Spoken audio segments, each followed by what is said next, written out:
Well, good morning, everyone. I'm Kelly Testi, the President and CEO of the Law School Admission Council, and it's my great pleasure to welcome you today to this webinar for the PLUS programs and for everyone who's interested in taking a journey to law school, which I really hope you do. As I've said before, our world is a beautiful but broken one in many ways, and it craves justice, and it craves your voices and needs you to help work for the preservation of a legal system that moves ever more toward a just one. So thank you for joining today. And I'm particularly excited today about our program because it's one where you get to hear directly from law students.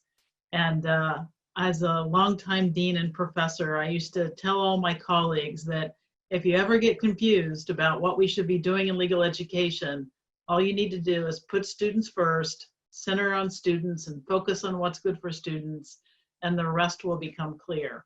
And I certainly count it among my highest professional joys and honors to have worked with so many law students over the course of my career, and then to see where their careers go and all that they contribute to our world.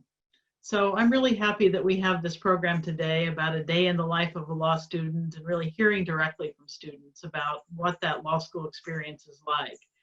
And so I want to let you know that I'll introduce the panelists here in just a second, and then I have a number of questions for them. And then we'll also have a chance at the end for you to ask some questions on things we may not cover. And as always, Evan Didier is here with me to help organize that Q&A toward the end. So we're really glad you tuned in today, and thank you for doing that. And hope you're enjoying your programs, and keep your focus, keep your passion for justice, because we need you.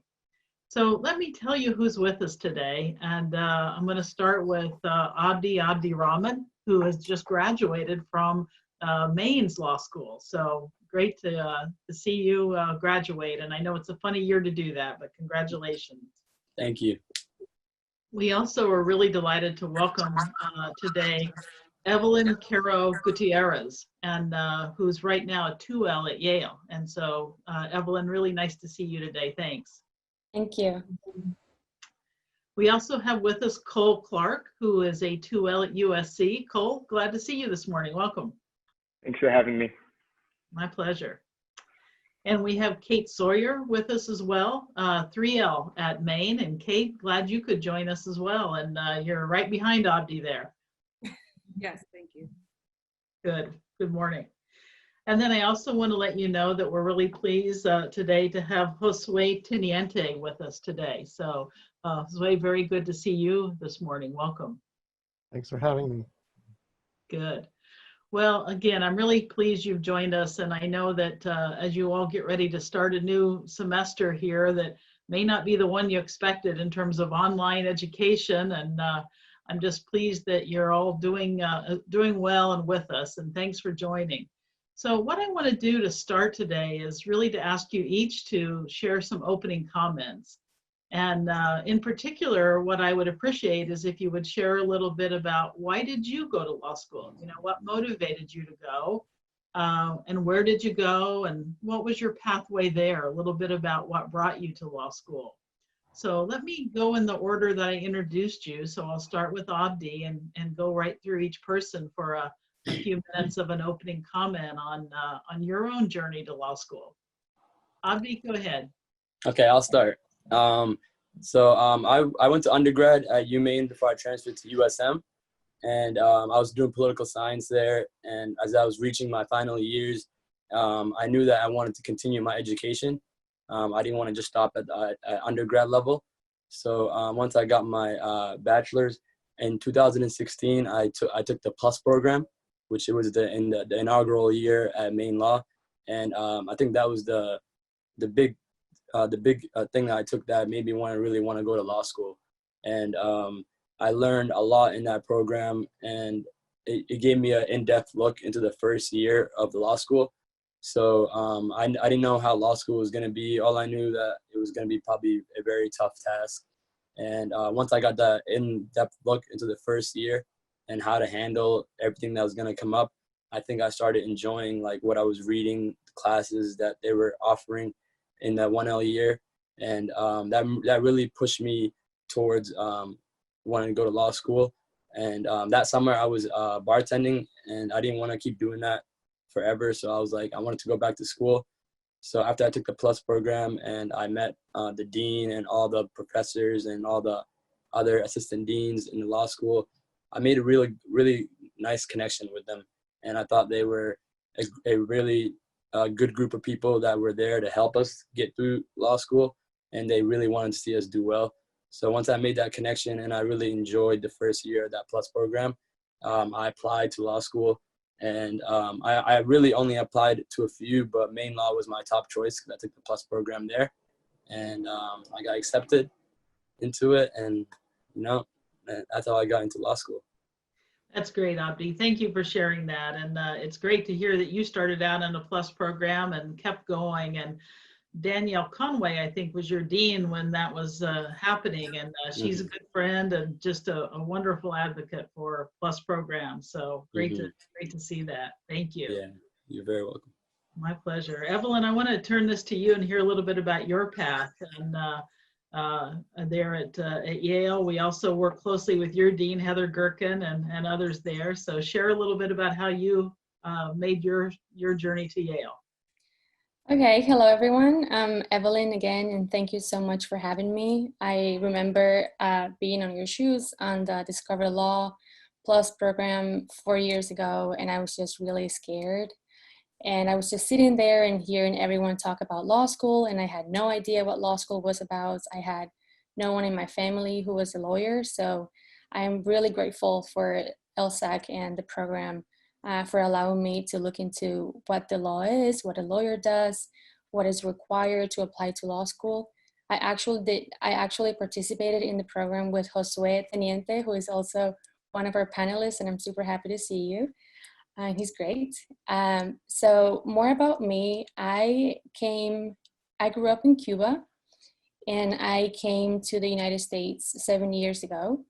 I did 11th and 12th grade in high school here in the US, and I didn't really know English. So it was really difficult for me to finish high school. And I went to the University of Texas at Austin for college. And when I got to college, my question always was, is it even possible to pass my classes? Because I was the first one in my family to go to college. And so I had a lot of questions, and I was really insecure and scared all the time. So if you're feeling like that, it's okay to feel like that. Just use that passion and just keep going and pursue your dreams and work hard. I am currently at Rising 2L at Yale Law School. And it's a great place. I really love it there. But before I went there, I went straight through from college to law school. In college, I joined my Prelaw organization called Minority Women Pursuing Law, and it was also a great experience for me. I did the Archer Fellowship program in DC, where I spent a semester working for the Organization of American States. I also had some internships with refugee agencies in Houston, and then I worked for the House of Representatives in Texas. But again, if you have more questions about that, I'm happy to talk about it. I had always wanted to be in law school, but like I said, I didn't know what it was about. But I do think that the law is a powerful tool to change what needs to be changed, and to help people whose voices are sometimes not heard. And that is the reason why I wanted to go to law school. And yeah, and I'm here, and I'm happy to talk more about my experience. Thank you, Evelyn, and we are glad you're here. I want to share that I had a chance to take a legal delegation to Cuba about maybe 7 or 8 years ago, and we were very excited to go. Although when we got there, some of the access to seeing how courts work and things the government decided to deny our group from doing that, which I think is common. And it's just a great reminder of how different each country's legal system is. And that's something that I think students will also enjoy learning about, is that law is very much a product of the culture and the history of every part of our world. And so we really see some of those differences. But I'm glad you've stayed on your path, and you and I share the first gen college. And that's something that I hope everybody who is first gen knows, that there may be some things that, you know, we all have to learn for the first time, but just stay with your plan and it will open up to you. That's right. Just keep going. Absolutely. Good. Thank you. Cole, let me get you into this. It's great for you to be with us today, and share a little bit about your journey, Cole, and how you came to go to USC. So for me, I graduating high school, I didn't really know what I wanted to do. I got accepted to a couple universities, but I didn't want to go not really knowing what my path was. So I ended up going to community college for 2 years, and I was switching between majors, taking some GEs, and ended up majoring in philosophy. And for a while, I didn't know what I wanted to do with philosophy, and I was looking up what career fields philosophy majors end up going into. And so I noticed law was a big one. And so luckily, the PLUS program ended up, I attended the PLUS program after my 2 years, transferring to UCSD, where I ended up getting my bachelor's. And then I did my PLUS program at Chapman Law School, where I met Dean Justin Cruz, who was very helpful. Him and the entire admissions team always provided us more information than we could have ever asked for. And luckily, when I took my law school, when I took the LSAT, they offered it at Chapman University, so I was comfortable in the environment taking my LSAT. So it was just really good to get that opportunity. And in terms of applying, I only applied to USC for law school just because I knew in terms of location and what type of programs they're offering, that's where I really wanted to go. So I ended up applying really early. But yeah, I ended up interning at UCSD for a judge. And then this quarter after that, I did an internship in DC, where I worked for the Department of Commerce for the International Trade Administration, which was actually very similar for working for a judge to both externships. And they're actually very law-based, even though it's not technically legal work. It's still policy, which I thought was very helpful. And currently, I'm still working with the same judge that I did in undergrad. So. That's great, Cole. Thank you. And that entanglement of law and policy is a really deep one. And I know a lot of students like to pursue more of a policy angle in law school, and that's law school's great training for that, because if the policies and the rules to start with aren't what we need, it's hard to get better. So that's great. Good. Well, I'm glad also that you shared that, you know, your own journey. You applied to one law school. Some people apply to more. There's no one right way, and it's really what's best for each of you. So, you know, getting good guidance on that is really what's key. Thank you. I'm going to go ahead now and Cole, move to Kate to hear a little bit about her journey. So Kate, share a little bit about your pathway, please.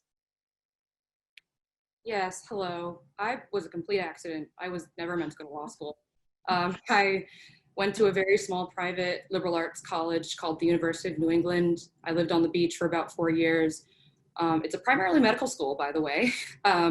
So at the time I was playing top 25 Division III basketball, and I thought I was gonna leave athletic training and become a physical therapist. And what I learned after 2 years was I don't wanna do this anymore. So my mother said, go find something else, please. So she didn't let me major in psychology, so I added a few more people, and she allowed me to major in sociology, which I found that instead of taping ankles for a living, I enjoyed writing about Karl Marx's dialectic materialism and learning about dark money. And I was interning for, I think that year, that was a bunch of prosecutors, and on the off days, I was interning for a solo practitioner that I found in my work study in the weight room at the crack of dawn. And that solo practitioner, I was just doing the work, and he just smacks this paper across my desk, and he goes, "You'd be stupid to not apply for this." And it was the PLUS program. And I applied for it, I got in. Our first panelist, Abdi, and I actually were not only enrolled in the same inaugural program, but actually we were oral argument competitors in a case that involved marijuana in some school. And that is my journey. That's a great journey, Kate, and I'm glad you shared it. It's particularly interesting to me, and I've got to know, were you like a shooting guard, or what was your role in basketball? I was primarily a point guard that turned into a shooting guard. And it's funny because at the Plus program, I was training for a boxing fight. So I did 2 hours in isolation. I'd tell the people in the Plus program, I need to be alone for 2 hours. It's not you, it's me. That's great. I love it. Well, I have to say, I have maybe because I was a point guard too, and basketball is what brought me to college. I think sports sometimes can be really great training grounds for leadership, especially something like a point guard where you have to make the team work, right? So, thank you for sharing a little bit about your journey. It's great to hear. Thank you. Josue, I want to turn to you now. Talk a little bit about your own journey to being a 2L now at University of Texas there in Austin. Yeah,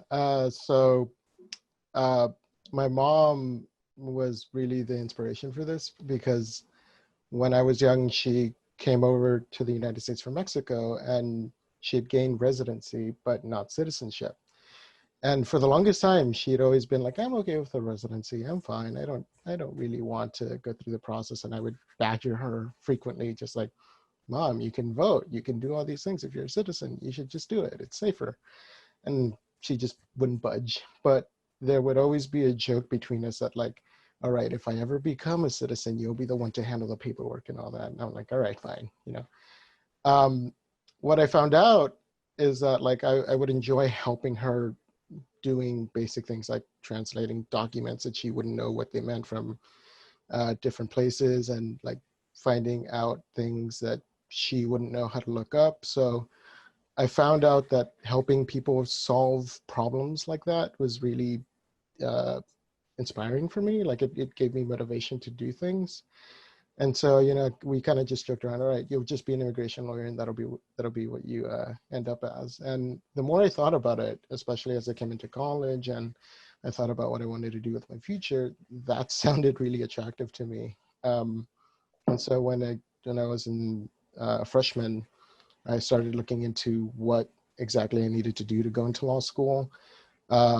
Like Evelyn and I did the Plus program at UT, and it was very eye-opening. We would discuss a lot about like, what the hell is an LSAT? What do we do with all this stuff? And it's incredible to see just how a lot of these stories end up just being people really pushing themselves to do great things. Evelyn going to Yale, that I remember when I found out that was an incredible thing, that I was like, oh God, that it's one of the best law schools in the country. So, and then when I got into law school, I had to take a moment to pause and like, wait, did I hear that right? Did I actually get in? That's not me, right? Because I just couldn't believe it. But I did history and I did sociology, and I'd always like been determined to go into law school. But once I actually got in, I was very shocked and surprised, but immensely pleased. And I knew that like what my mom's jokes and stories were about, like, oh, you'll be an immigration lawyer. I knew that that is what I wanted to do. I helped out with some law clinics, just being a translator, but I saw what the law students were doing, and that was just incredible that they got to do that. So for me, that was something that kind of confirmed that that's what I wanted to do. And even now when I'm in law school, I try and volunteer at some pro bono clinics, and it continues to just be like, yeah, this is exactly what I want to do. That's great, Jose, and I'm really really glad that you're working and care about that area. It's one that my daughter actually practices in immigration law, and it's such a critical area, especially right now in our world with all the challenges that we have on migration. And so glad that you have the passion for that, and thanks for sharing about your journey. So panelists, we're going to take a minute to do a little poll of the audience so that we have a little sense of who they are and what they're thinking. And so I want to ask a poll question. Evan and Gail will help me with this, which is, have you taken any law-related courses? So get a sense for whether our Plus students have studied any law-related courses at all. So if you could please answer that, that'd be great.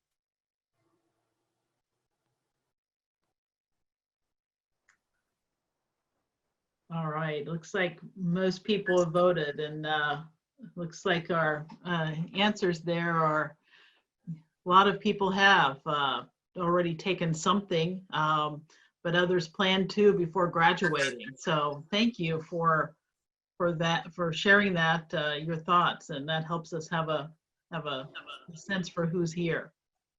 Let me go ahead and then pose a related question back to the panel now that we know that. And Kate, I think I'll start with you this time, go in a little different order. But what I would like each of you to address now is a little bit about academics, because obviously, you know, as you were, the plus students are thinking, how do I succeed once I get there?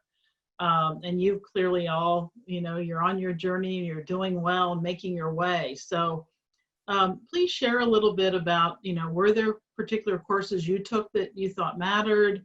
How have you studied well for finals? Just anything you think is important for the students to be thinking about how to succeed once you're in law school academically.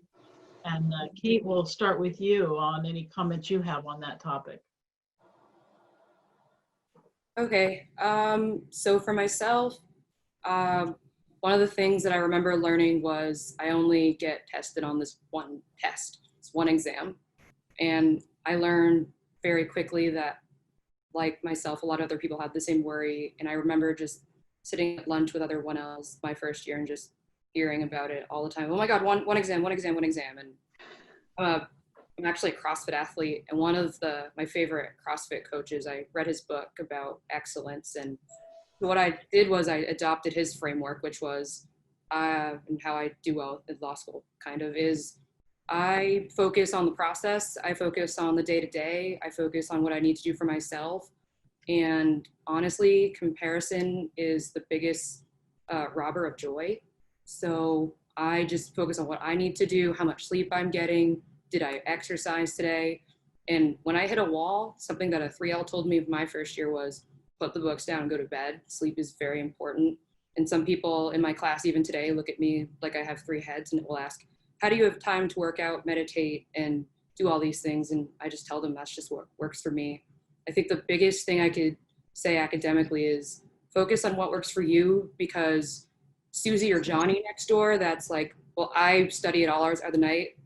I mean, that could work for them, but if it doesn't work for you, it doesn't work for you. And you just have to get really real with yourself on, like I said, what works for you, and stick with it, and don't look at the other people and overwhelm yourself with the process of other people's learning, because at the end of the day, they're not taking that test for you. That's good advice. Find your own way. I well remember, you know, as you share, I was so worried that everybody seemed to be doing these big, thick outlines when I was a 1L. And I thought, that doesn't make sense to me. And I kind of thought more by charts. And I was very worried that, you know, that might not be the right way. But what's the right way is what's right for you in terms of your study. So good, really good point, Kate. But so let me come to you for this one. Then how have you navigated the academic components of law school? What's been important to you? I think for me, the community I made there was very vital. Like obviously self-discipline and just the ability to buckle down and focus on your work is obviously important. But for a lot of the things, for a lot of the hardest times in my first year, I remember what got me through them was the friends that I made there. Because like they would liven up the atmosphere and remind ourselves like, we're going to be okay. It's our first year. We're going to get through this. But we'd also compare things that we thought were important. We would think about, you know, okay, we're talking about the sorts problem. How about this angle? Okay, that's good. How about that angle? Okay, great. And we would always try and get through those things by just testing things off each other. I think community is one of the most important things that you can have in law school. And I know that may seem a little daunting because like there's a reputation for law school to be very cutthroat and very competitive. That's not necessarily wrong, but it's also not completely true. People are there for various reasons, and some of that might be competition, but people are also there because they want to change the world, because they want to improve this one thing that's been part of their life. And I think if you find that community and you find the people that are like-minded to you, you'll find such a great help that'll get you through law school and also just, improve yourself as a person as well. Good. Thank you so much. Cole, I'm let me come up to you for your thoughts on that. Anything that you want to share in particular about being successful academically? Any pre-work that PLUS candidates should be thinking about? So for myself, I think the classes that I took at the PLUS program definitely showed me the type of content I'm going to be learning in law school is very accurate. But definitely, like Kate and Josue said, like your learning style is really going to determine how you approach law school. My first semester, I was kind of taking advice from all these people. This is exactly what you should be studying to do well in class, and that kind of like made the learning curve a little bit steeper for me. But then once I started, adapting to my own learning style, I started doing a lot better. And I would like talk to my professors, I would study by myself, and I stopped worrying about what other people were doing as well. I think that was one of the biggest things. For me, I didn't really spend a lot of time in the law library because people start to compare themselves like, oh, I'm in here for 12 hours, I'm in here for how many hours? Like, oh no, maybe I should be in here for this. What are they doing that I'm not doing? So I started finding like certain places on campus or in my own room to like study in my own mindset and like work at my own pace, because once you start comparing yourself, like you don't really know what they're doing or how they're spending their time or how they're learning. So it's definitely kind of understand yourself a little bit more. Some people like working in groups, some people like working individually. So it's really understanding that dynamic for yourself. Sounds good. Thank you so much. And Evelyn, let me come to you for this question too. And maybe you could share too a little bit about, of the 1L classes you had, which one did you like the most? Was there a favorite, and why do you think you liked that? Hi. So in terms of pre-law classes that I took in college, is that part of the question? Sure, that'd be Okay. great. Yeah. So I majored in government and philosophy, and I mostly took courses that I thought were interesting and that I enjoyed taking. At the same time, I thought that my philosophy courses, especially those that had a writing requirement, were really beneficial because a lot of writing in philosophy involves taking a side on something and then arguing for that side and finding evidence that supports your position. And sometimes legal writing is kind of like that. It's more technical, but at the same time, you have to take a side on an issue and then argue for that. And I thought that my philosophy classes were great in helping me prepare for that. I took a course in logic, and that helped with the LSAT, I think, and with just legal thinking, I guess. And I also took a course on, it was called the paper chase class. And the professor essentially went over the 1L curriculum. And so we covered some of the most important cases in contracts law and tort and constitutional law. And that was really great for me because I had never in my life heard of the word torts. And it was the first time that I ever knew what that was. And it was also the first time that I had written a case brief. And that was important for me. Like coming into law school, knowing what those basic things were was really great. And I recommend people do that. And in terms of the classes that I've taken, I'm only a 1L, so I haven't taken that many courses. But last semester I took a course on international human rights law, and that's an area that is really interesting to me, and so I liked it a lot. I liked learning about the different mechanisms that we can advocate to for a certain human rights issue. I also took a class in international business transactions, and I also thought that was interesting, and just looking at the social side of economics and inequality and democracy and all of these different things that come into play when it comes to international business transactions. But yeah, those were really interesting. Overall, I recommend in college taking courses that you are interested in so that you can do well. I think working on your GPA is really important. And that comes more easily if you take courses that you enjoy, in my opinion. That's good advice. I think we often do better at things that we enjoy and we love. So finding that sweet spot is a really good idea. You know, Evelyn, one other thing you mentioned that I think bears emphasis is that sometimes before we take a course, we don't know what it's about. And I think, you know, torts, who knew what that was? Some people might think a tort was a cake, right? Another word for a dessert. But in any event, I know that sometimes once you take a class, you really realize how interesting it is. And one example is, I never would have thought tax would be interesting. I thought tax was about accounting, you know, just numbers. But it turns out that tax is a lot about wealth transfer. Who has money, who gets to keep it, how economic inequality gets reinforced or not. And so there are all these hidden, interesting areas in law that I think all of you will continue to explore and enjoy. And so thank you for those comments. And Abdi, I want to get your thoughts on this because you have the perspective of having now gone through the whole 3 years and graduated. So share with the students a little bit about how you did that academically and any advice you would give yourself if you were starting over. I think so I'll start with 1L year. Everybody's obviously in the same class, so I think what I learned is that everybody's on the same boat. So like if you're feeling overwhelmed, I'm pretty sure everybody in the class is feeling overwhelmed, or you know, or some type of way like that. So one thing I learned was like not to push yourself too hard, because if you're feeling some way, rest of the classmates are probably feeling the same way. And then my 1L year, I really focused on time management, because in my undergrad years I wasn't really good with time management. So I try to build specific times, especially on the weekends, where I would work for a certain period of time, like in the morning before I would go out and do stuff or hang out with friends or like play basketball or something like that. So I always built in time that I always had. And some days I maybe didn't use that time wisely, and other days I would use it really well. So I think time management was really important.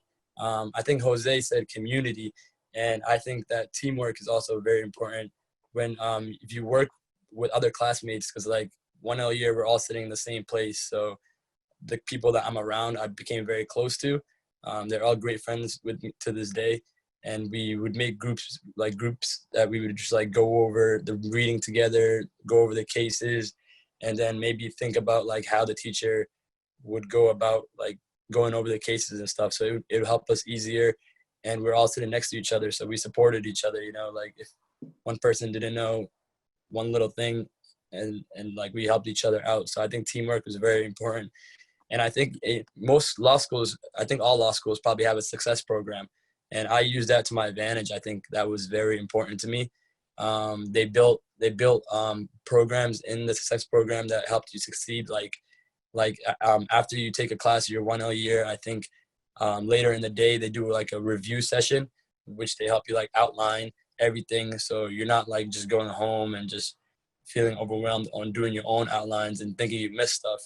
A 2L or a 3L student will be teaching the class and kind of helping you build your outline. So if you go to those classes every day, by the end of the semester, you will already have a really nice outline, which you can build on, and you've already like retained most of the stuff in that outline instead of waiting till the end of the semester and just relearning your whole outline. So those are like the three things I took most important for my 1L year. And as I went along in my 2L and my 3L year, I think I wouldn't say it got easier, but everything was more familiar. So as I stuck to my routine, it felt like it was less work. But even though all the classes are similarly tough, they're all tough and challenging, but it felt like less work because I built a good program through my whole 1L to 2L to 3L year. But some days you'll have bad days and you won't continue your routine, and you might have a bad week, but it's just about not trying to feel overwhelmed and just like getting back on there. So pretty much that's what I got from my 3L years, and that's how I went along. Thanks, Abdi. That's good advice, and very much, you know, some of your comments really overlap well with Kate's, that having that day-to-day routine and keeping up is really critical. And I think in many ways it's one of the things that most changes between undergrad and law school is that you know, in undergrad, I think we've all been able to have some of those courses where we slack off for quite a while, and then we cram, and all of a sudden, okay, now I didn't quite keep up, but I just need to write one paper. And maybe that works. But in law school, that doesn't work. You know, really having that day-to-day discipline. And you're right. If you miss a day or you even have a tough week, that's okay. But trying to keep that pace and that steadiness is helpful, because it's like learning a new language. You know, Evelyn mentioned, you know, torts, or, you know, what does plaintiff mean? You know, all these things. And so any kind of language acquisition, which law school really is, like learning a new language, the more we do it daily, the more it really soaks in, and then it's just part of what we know. And that's the other thing that I think we all find, is that, you know, even after 1L year, you look back and you realize, oh my gosh, I can't believe all I know now, things I didn't know, and now they're just common for me, you know, including, you know, you can never see a banana peel on stairs again and not think torch, you know. So a lot of new ideas. So panelists, I want to turn the last question that I have for you, and then we'll open up to questions from the audience, to one about just how you negotiate the balance of school and personal, and ask each of you to comment a little bit on what's your experience of the student body been like, and how do you balance that with family obligations, and are you working, and how do you balance work and affordability? Just anything about balancing the personal side of making it through law school with that academic side that we just talked about. I'm going to start in a minute, I think, with Evelyn on this one, but before we get the comments, let's do one more poll of our audience. And let's ask the audience whether, do you expect to be living with or near family members when you start law school? You know, what will your personal situation be?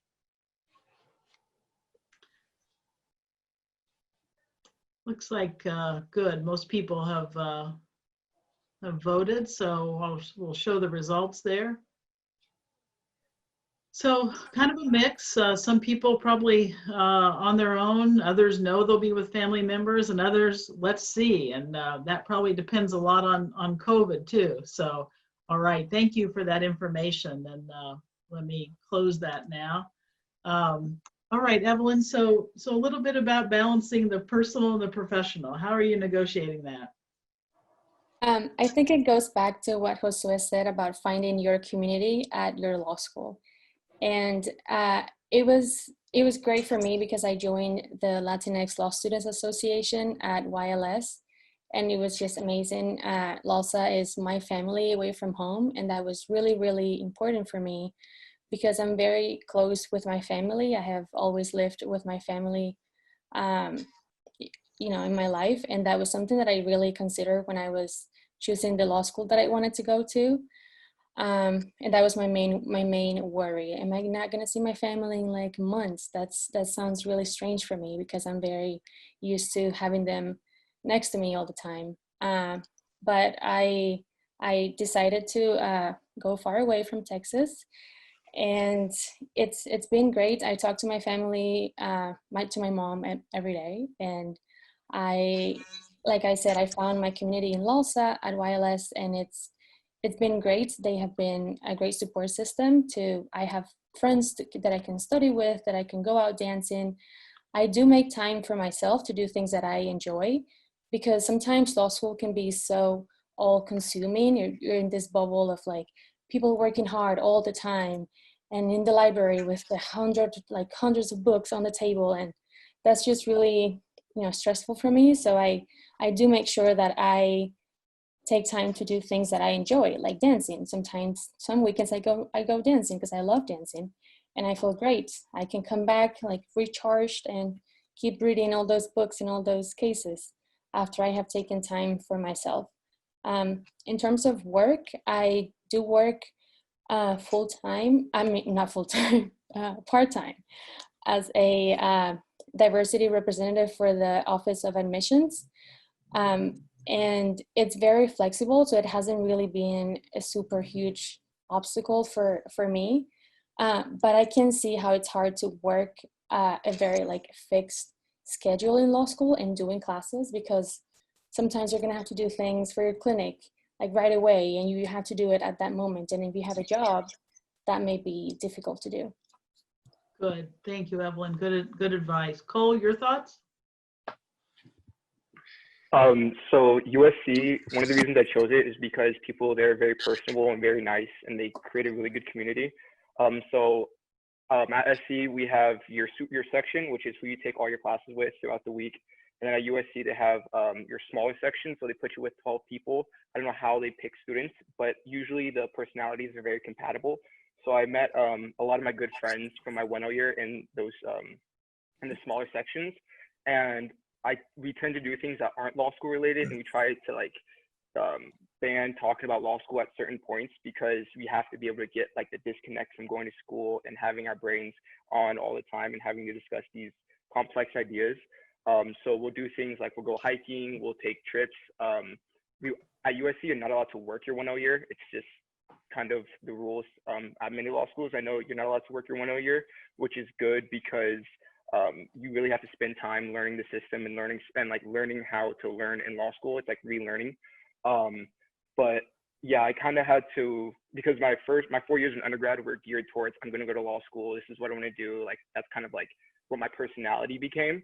And then when I got to law school, it was kind of, it was the opposite, where I had to learn things that didn't involve law, pick up new hobbies, and really kind of become more of like a human being again. Thank you so much. Appreciate that. That's good advice as well. And Josue, let me turn to you for your thoughts on the personal and professional. And some of our watchers are asking particularly about how all of you balance the financial responsibility of law school. And any comments on that are also welcome, Josue. Yeah, so for me, I have 3 major responsibilities in my life: law school, my partner, and my job. And it's not always the easiest. Sometimes things have to give. And what I found is, as long as you're very openly communicating your responsibilities, people will understand. I always try and prioritize law school when I need to, right? But there will be times when, like, I have an issue with my partner that I need to discuss, and I know to myself I will put down the books, and the books will be there after we have that discussion. There will be things that come up in my job.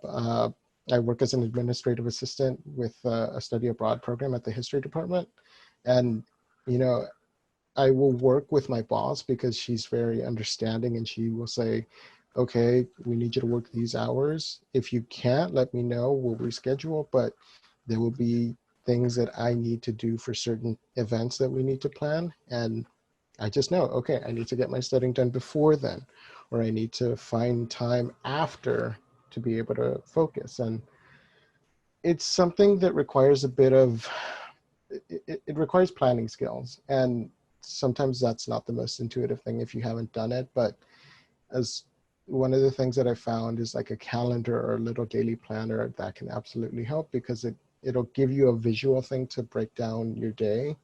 And it will also give you like just a sense of accomplishment too, because you're like, oh, I did all this today, and that's impressive.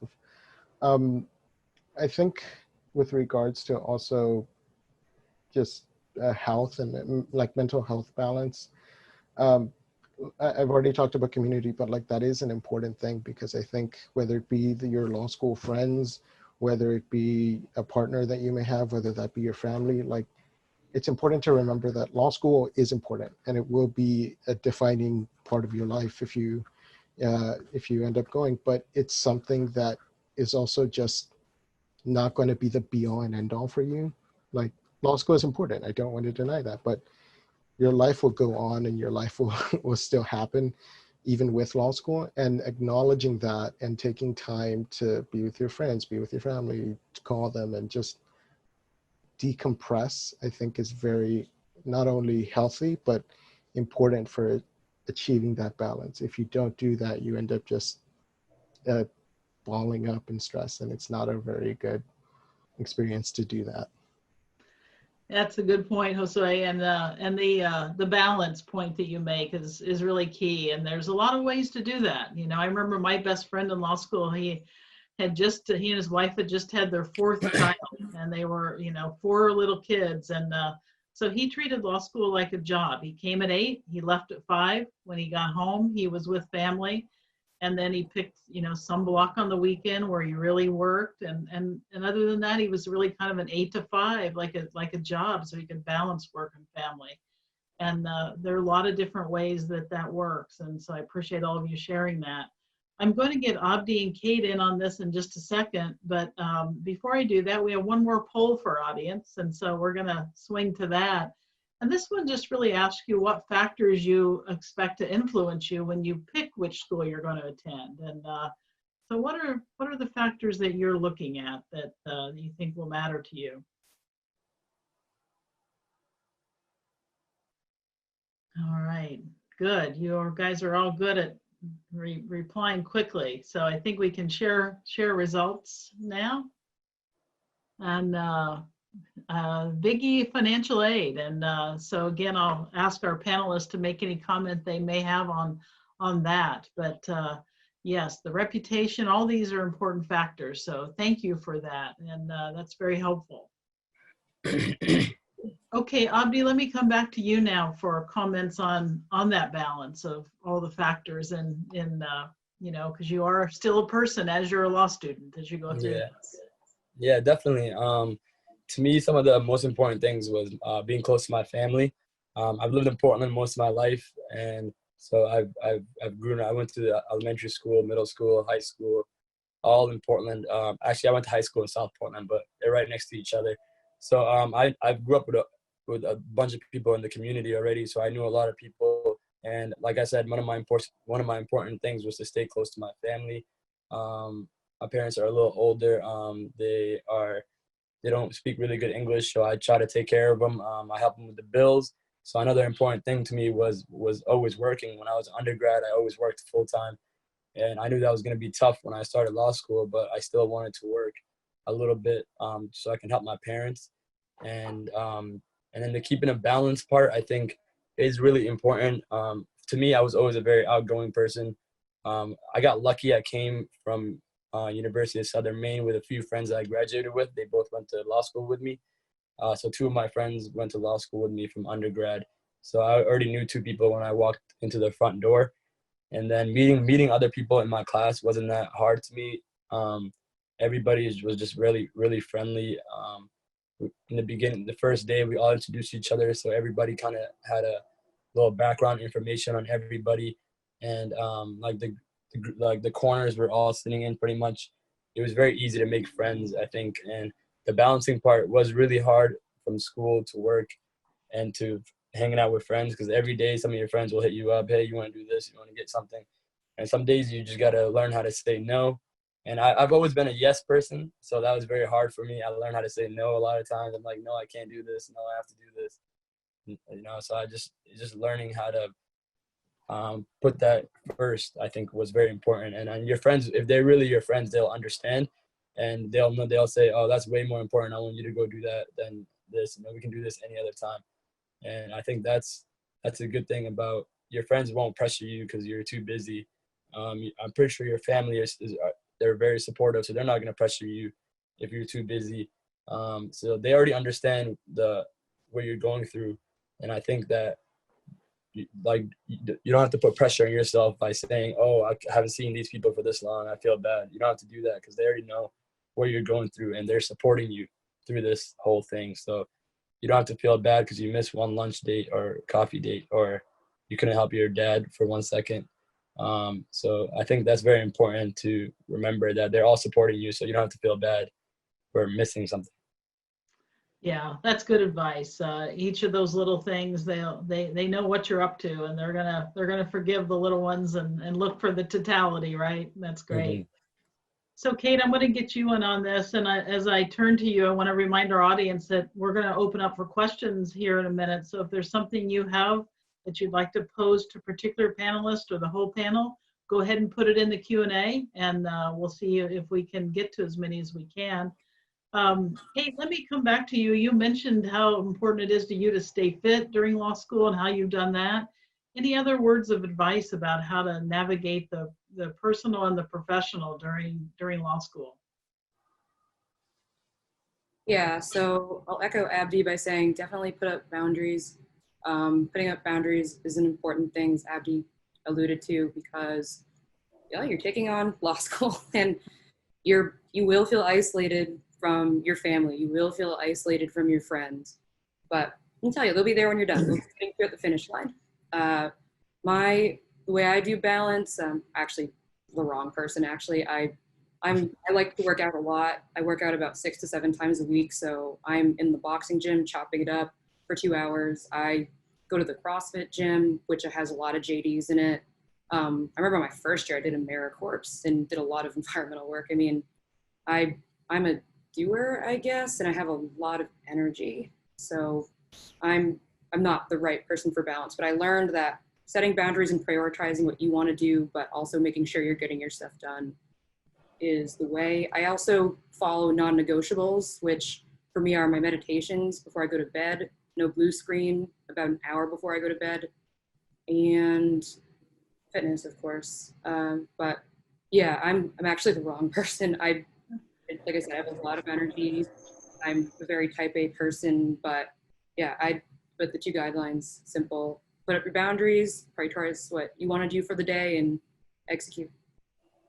Saunds good, Kate. And I don't think you're the wrong person. I think you have some good balance in there, including that hour without the blue screen, which a lot of research shows is helping a lot of people sleep better and then perform better overall. So good advice. Evan, let me ask you whether there are any questions coming in that we haven't covered today, and then I can direct those to one or more of the panelists. Yeah, so we actually have a few questions on finances and financial aid. So I guess sort of a good broad question is were you worried about finances and paying for law school before you were going? How do you feel about it now? And then was there a scholarship process and how did that work? All right, let me ask Abdi to start on that one, and I'll direct the questions to one or more of you, and then we can make sure we cover as many as we can. Yeah, I'll start. I think my 1 year, I think I was just super excited to be there, and the finances was like the last thing in my mind. So as I went into my 2 year, I think they started offering more financial literacy like courses. It's like a 1-day course, like in between lunch period or at the end of the day. They have it where they have panelists.com that kind of break down everything, and that's when it started kind of opening up my mind a lot, when I was like, this is the amount of loans I'll have, like this is my scholarship amount, and like it's kind of broke it down for me. And I think that's when I started getting a little anxiety about all the stuff that was going on. But taking those those financial literacy classes I took, I think that kind of helped me break down and like kind of break down my budget into like how much I want to spend every year, like how much I want to save, how much I want to put towards my tuition. And like that kind of helped me break it down instead of like me just using all my money and then worrying about all that at the end.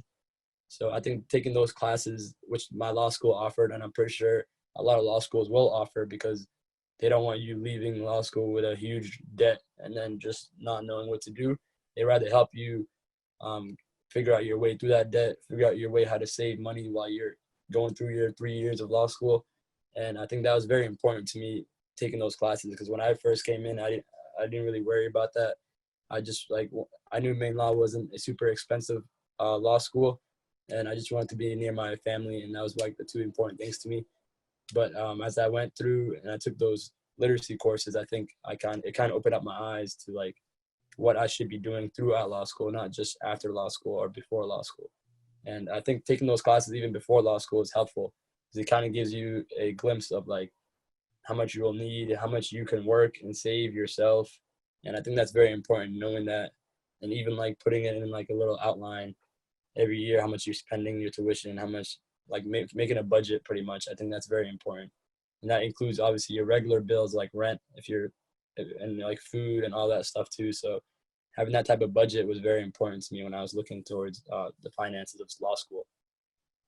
Very good, Abdi. Thank you. It's good advice. And I want to remind the viewers too that we have a webinar that's designed to talk completely about financial matters. And so we'll make sure you have access to those resources and to that information. But learning that in law school is really critical. It can make a big difference. Even something like not buying a latte every day and making your own coffee can help.